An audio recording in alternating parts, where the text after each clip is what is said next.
it's me again. Today, it's part 2 ng ating unboxing. Remember guys, yung may in-order kami nung anak ko sa Cyber Monday noon na bag. Pero dalawa lang dumating. So ngayon, may dumating ulit isang box na hopefully, eto na yun. Dahil wala na namang pangalan. So ibubuksan natin, tingnan natin kung ano to. And sana hindi na ako ma-disappoint. Dahil nung last time, diba? Yung ine-expect kong bag, ang liit pala. So eto. Tingnan natin kung anong laman ng patatlong box na dumating ngayon. Di ba sabi nga, 9 December 9 to 14 darating. So yung dalawa masyadong na-advance dumating. Tapos to, ngayon lang dumating, which is, today is December 10. Kanina lang dumating. So buksan natin kung anong laman nito. Ay. Oh, eto na nga siya. So, tingnan natin guys kung eto na yun. Excited na naman. Tapos mamaya iba ang laman. Balik na balik pa siya guys.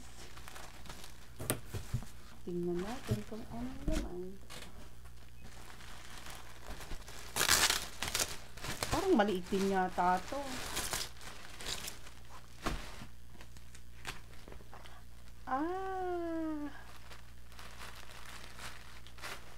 Ito ba yun?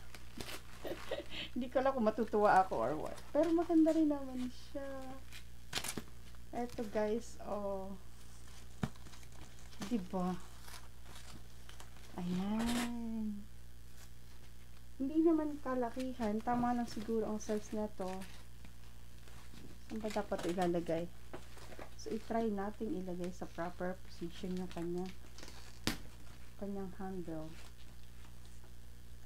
Dito ba dapat to? Saan ba dapat?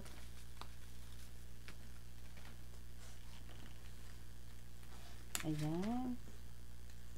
So, ganun pala guys. Ikabit natin yung kanyang strap. Ayan. Oh. Eh, parang ikli. Adjustan ba to? Ayoko nang ganitong parang ikli-ikli. Dali lang. May adjustan siguro. Ayoko nang ganun ka-ikli. Gusto ko mahaba. Ayun, may adjustan guys. So, not bad. Adjust natin sa pinakailalim. Dahil ayoko ng bag na maikli. Gusto ko na sa aking tie. Para mas komportable para sa akin. Tingnan natin kung maganda siya. Ayun. Kumaba na siya. Ayan. Okay lang ba? Maganda ba siya? Gusto ko sa bag malaki. Pero parang okay na rin, no? Pero yung isang bag guys, isosoli ko. Okay siya, kaso na-realize namin ng anak ko, hindi talaga siya maganda. Pero I think this one, ikikip namin to. Parang mas okay, diba? So, eto na ang third one. Anak ko ang bumayad nito, bumili nito. So, diba guys, eto yung in-order ko isa, na-disappoint ako. Parang magkasing laki lang sila, oh. Mas light nga lang to, ito dark. Parang blue, dark brown with black. This po mostly brown, diba? Maliit, at saka guys, kita nyo siya. Wala pala siyang botones. The zipper lang at the middle, pero the zipper siya, diba? Pero kung if you put something here, halimbawa, lagyan mo dito, nakaganan siya, nakabukas siya. So, hindi maganda kasi siyang ganun. Parang nakabukas siya, oh. Nakabuka, wala siyang botones at the middle para i-ganon.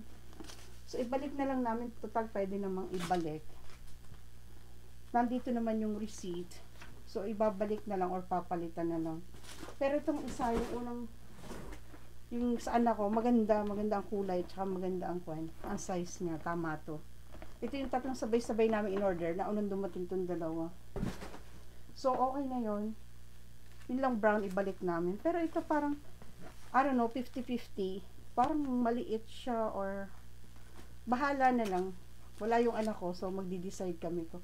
Pero maganda, di ba? Kakaiba naman. So, ayun lang. Na-excite lang ako dahil ito na huli. Ilang araw na late. So, diba? Balik. Pwedeng ganan. Pwedeng ganan. Or, pwedeng ganan. Or ganan. O, diba? Pero mostly hawak ko ng bag ganun eh. At saka gusto ko mahaba siya. Ayan. Ano ba yan? O, diba? Not bad naman. Okay naman siya. So, ayun lang. Ikinuhan ko lang ang part ng unboxing ng in-order namin sa online na bag. So, that's it. See ya. Ikip ko yata to. Bye!